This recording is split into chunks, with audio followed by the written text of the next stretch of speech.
நாளும் கோளும் என்ன செய்யும்.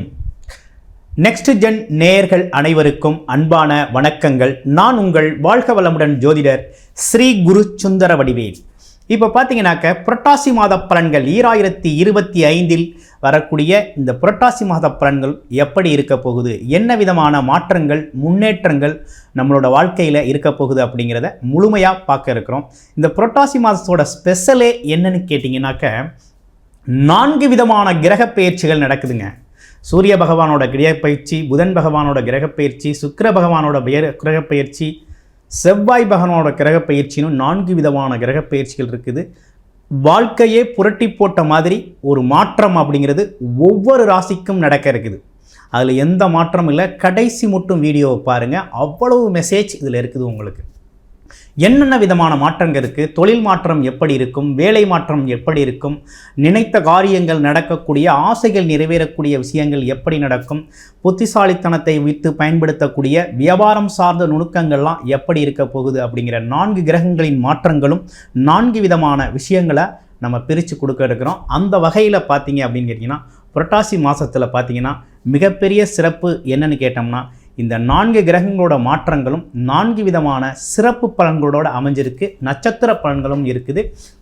கண்டினியூஸாக வீடியோ பாருங்கள். உங்களுக்கு உங்களோட ராசிக்கு இப்போ எப்படி இருக்குது அப்படிங்கிறத நம்ம இப்போ பார்ப்போம். துலாம் ராசி காலச்சக்கரத்தின் 7வது ராசியாக இருக்கக்கூடிய துலாம் ராசி அன்பர்களுக்கு இந்த புரட்டாசி மாத பலன் எப்படி இருக்குது, புரட்டி போட்டது மாதிரி ஒரு நல்ல மாற்றத்தை ஏற்படுத்தக்கூடிய மாதம் தாங்க இந்த புரட்டாசி மாதம். 4 விதமான கிரக பயிற்சிகள் மிக அற்புதமாக அமைஞ்சிருக்கு. பார்த்தீங்கன்னா முதல் செவ்வாய் பயிற்சி, சுக்கிர பயிற்சி, புதன் பகவானோட பயிற்சி, அடுத்து பாருங்கள் சூரிய பகவான் பயிற்சி அடைகிறார். சூரிய பகவானோட மாற்றம் தான் நமக்கு புரட்டாசி மாதம். அப்படி இருக்கக்கூடிய இந்த மாதத்தில் புத ஆதித்ய யோகத்தோடு அமைஞ்சிருக்குது. 12ஆம் இடத்துல யாருக்கு அப்படின்னா துலாம் ராசி அன்பர்களுக்கு புத ஆதித்ய யோகத்தோடு 12ஆம் இடத்தில் செயல்பட்ட போகுது. பாக்யாதிபதினு சொல்லக்கூடியவர் 9க்குடையவர் 12ஆம் இடத்தில், லாபாதிபதி பார்த்திங்கன்னா 12ஆம் இடத்தில் அமர்ந்து இருக்கக்கூடிய இந்த காலகட்டம் அயனம் சயனம் போகம் அப்படின்னு சொல்லக்கூடிய வெளிநாடு வெளியூர் அப்படின்னு சொல்லக்கூடிய அமைப்பு அப்படிங்கிறது அற்புதமாக பெற்றிருக்கக்கூடிய இந்த மாதத்தில் செவ்வாய் பகவான் ராசியிலேயே அமர்ந்து பார்த்திங்கன்னா தைரியம், தன்னம்பிக்கை, துணிச்சல், எதையும் எதிர்கொள்ளும் ஆற்றல் அப்படிங்கிற ஒரு அற்புதமான விஷயத்தை கொடுக்க இருக்கிறார். அப்போ இந்த காலகட்டம் எப்படி இருக்க போகுது, கடந்த காலம் எப்படி இருந்தது அப்படிங்கிறதையும் பார்ப்போம். துலாம் ராசியை பொறுத்த வகையில் கடந்த காலத்தில் படாத சிரமங்களே இல்லை. மிகப்பெரிய அதிர்ஷ்ட வாய்ப்புகள்லாம் மிஸ் பண்ணிட்டீங்க. நல்ல லாபம் வரக்கூடிய, தனலாபம் வரக்கூடிய அமைப்பு உங்களை கையை விட்டு போயிடுச்சு. உங்களை அறியாமலே கையை விட்டு போயிடுச்சு, இழந்துட்டீங்க. எத்தனை பேருக்கு தெரியும் அது.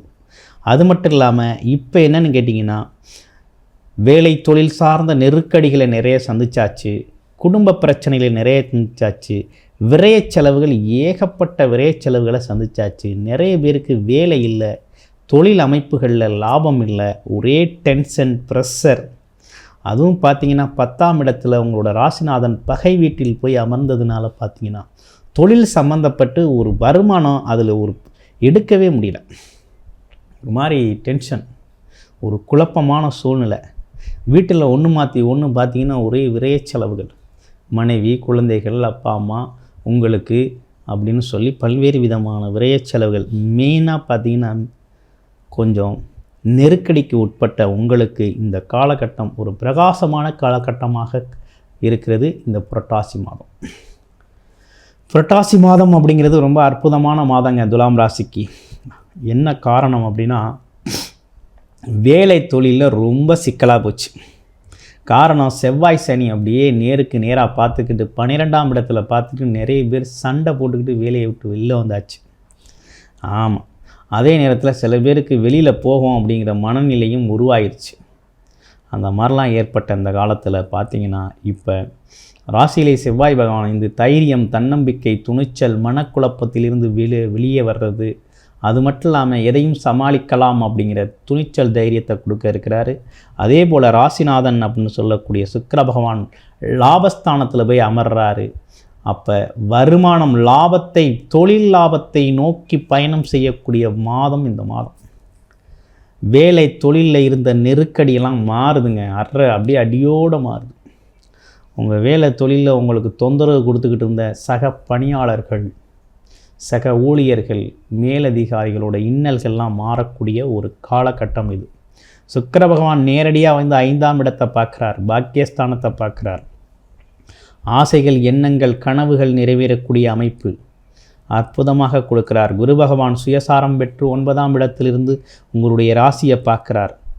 அப்போ திருமணம் சார்ந்த விஷயங்கள்லாம் ரொம்ப அற்புதமாக கைகூட போகுது. அதுவும் குறிப்பாக பார்த்தீங்கன்னா இந்த காதல் திருமணங்கள், 2வது திருமணங்களுக்கான பேச்சுவார்த்தைகள் அதெல்லாம் வந்து பார்த்திங்கன்னா புரட்டாசி மாதத்திலே தொடங்கிடும். புரட்டாசி மாதத்தில் திருமணம் சார்ந்த பேச்சுவார்த்தைகள் செய்யலாம், அதனால் தொடங்கிடுவீங்க. அந்த மாதிரி ஒரு அற்புதமான அமைப்பு அப்படிங்கிறது ஏற்பட்டிருக்குது. அதே போல் கணவன் மனைவி ஒற்றுமை அதிகரிக்கக்கூடிய ஒரு காலகட்டம். 2 பேருக்குள்ள இருந்த இன்னல்கள், ஒருத்தருக்கொருத்தர் பேசிக்கிட்டு வந்த பிரச்சனைகள், சிக்கல்கள்லாம் தீர்ந்து மாற்றமடையக்கூடிய மாதமாக இந்த மாதம் அப்படிங்கிறது அற்புதமாக இருக்குது. நல்லதொரு சிறப்பானதொரு மாற்றத்தை எதிர்பார்க்கலாம். அதே போல் மறைமுக வருமானம் அப்படிங்கிறது உறுதியாக உண்டு. வெளிநாடு வருமானம், திடீர் பணவரவு அப்படிங்கிறது உண்டு. உங்களுடைய ராசிக்கும் 8க்கும் அதிபதியான சுக்கிர பகவான் 11ஆம் இடமான லாபஸ்தானத்தில் போய் அமர்ந்திருக்கிறதுனால கண்டிப்பாக லாட்டரி டிக்கெட்டு யோகம், அதிர்ஷ்டம் அப்படிங்கிறது உறுதியாக உண்டு. உங்களுடைய பிறப்பு ஜாதகத்தை பார்த்துக்கிட்டு தசாபுத்தி அமைப்பு எப்படி இருக்குன்னு பார்த்துக்கிட்டு முயற்சி செய்யுங்க. அதிலே பணத்தை விரயம் பண்ணாமல் லக்கு உங்களுடைய பிறப்பு ஜாதகத்தில் அமைப்பு, தசாபுத்தி அமைப்பு நல்லா இருந்துச்சு அப்படின்னா இந்த காலகட்டத்தில் உறுதியாக உங்களுக்கு நல்ல லாபம் அப்படிங்கிறது, தனலாபம் அப்படிங்கிறது வந்தே சேரும். உங்களுடைய பிறப்பு ஜாதகம் தொடர்பான அனைத்து விஷயங்களையும் நீங்கள் பார்த்து தெரிந்து கொள்ளணும்னு நினச்சிங்கன்னா டிஸ்பிளேயில் இருக்க நம்பருக்கு கால் பண்ணி அப்பாயின்மெண்ட் ஃபிக்ஸ் பண்ணிக்கிட்டு உங்களுடைய பிறப்பு ஜாதகம் தொடர்பான வேலை, தொழில், வருமானம் மற்றும் குடும்பம் சார்ந்த விஷயங்கள் அனைத்து விஷயங்களையும் பார்த்தீங்கன்னா அனைத்து விதமான கேள்விகளுக்கும் தெளிவான பதில் பெற்று சிறப்புகளை தர முடியும். நன்றி, வணக்கம், வாழ்த்துக்கள். இதுவரை பார்த்தது அனைத்துமே பார்த்தீங்கன்னா இந்த கோச்சார நிலையில் இருக்கக்கூடிய கிரகங்களின் மாற்றங்களால் வரக்கூடிய கோச்சாரம் சார்ந்த பொது பலன்களை தான் நம்ம பார்த்துருக்கோம். உங்களுடைய பிறப்பு ஜாதகம் என்ன லக்கணம், என்ன தசாபுத்தி நடக்குது, என்ன விதமான அமைப்புகள் இப்போ போகுது, எது சார்ந்த விஷயம் சாதகமாக இருக்குது, எது சார்ந்த விஷயம் பாதகமாக இருக்குது, இது தொடர்பான அனைத்து விஷயங்களையும், அது மட்டும் இல்லாமல் வேலை, தொழில், வருமானம் மற்றும் குடும்பம், திருமணம் சார்ந்த விஷயங்கள், அது மட்டும் இல்லாமல் கடன் பிரச்சனைகள் மற்றும் உடல் ஆரோக்கியம் சார்ந்த விஷயங்கள், இவை அனைத்திற்கும் உங்களுடைய பிறப்பு ஜாதகம் தொடர்பாக நீங்கள் பார்த்து தெரிந்து கொள்ளணும் அப்படின்னு நினச்சிங்கன்னா டிஸ்பிளேல தர நம்பருக்கு கால் பண்ணி அப்பாயின்மெண்ட் ஃபிக்ஸ் பண்ணிக்கிட்டு உங்களுடைய பிறப்பு ஜாதகம் தொடர்பான அனைத்து தகவல்களையும் நீங்கள் தெரிந்து கொள்ள முடியும். நன்றி, வணக்கம், வாழ்த்துக்கள்.